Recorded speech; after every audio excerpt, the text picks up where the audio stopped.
I mean, the big banks have been an absolute monopoly over our financial system for years. You and I have joked about it 1,000 times. Why can't you send a wire transfer past 5 o'clock on a Friday afternoon? You know why? Because the big banks would love to take, hundreds of billions of dollars and have it sit there and clip interest off of it over the course of a long weekend, as opposed to letting you just efficiently move that money using modern day technology, and have it in a separate wallet 2 seconds later. They want to be able to use their money. They want to be able to arbitrage their money.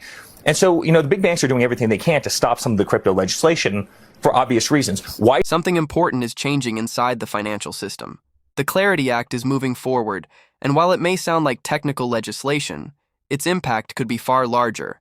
Because when regulatory clarity enters a system, uncertainty disappears. And when uncertainty disappears, expansion can begin. For decades, traditional banks operated in a stable position. People deposited their money, and banks used that capital to generate profit through lending and financial products. But depositors themselves received only a small portion of those returns. This structure remained unchanged because there was no alternative operating at global scale. But that is no longer the case. New financial infrastructure now exists. Blockchain-based systems can move value instantly, globally, and continuously. They do not depend on traditional banking hours, and they are not limited by geographic borders. And once regulatory clarity allows these systems to operate fully, they can begin competing directly with legacy finance. This is where the Clarity Act becomes important, because its purpose is to define clear rules for digital asset companies.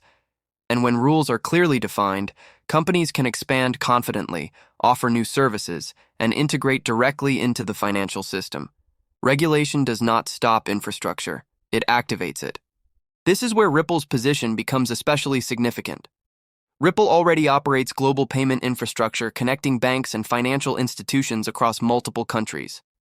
Its network is designed for speed, efficiency, and continuous operation. That infrastructure already exists and is already functioning. If Ripple were to obtain a full banking license, its role would expand dramatically.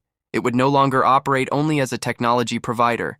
It could operate as a licensed financial institution.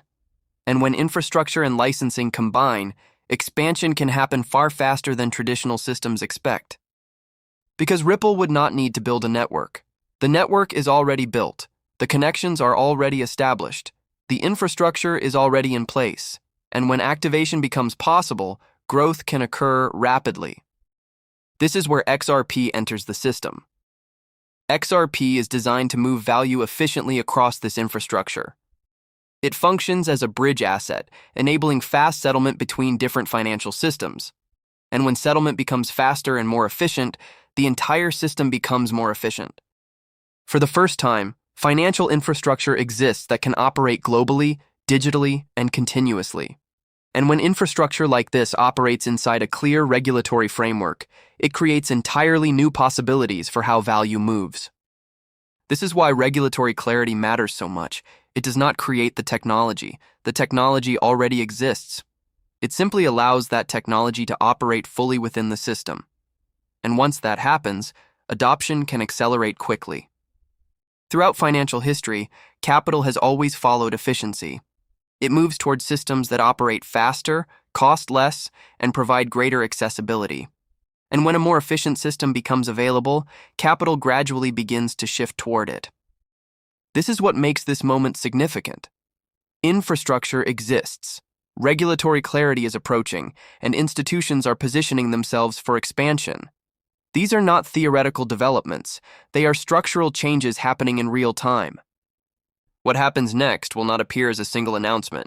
It will unfold through integration, licensing, and gradual activation. But when infrastructure, regulation, and capital alignment begin moving together, transformation begins to accelerate. And those who understand how infrastructure, regulation, and settlement systems connect will recognize the significance early. Because once activation begins, the system does not need to be rebuilt. It simply begins to operate at full scale.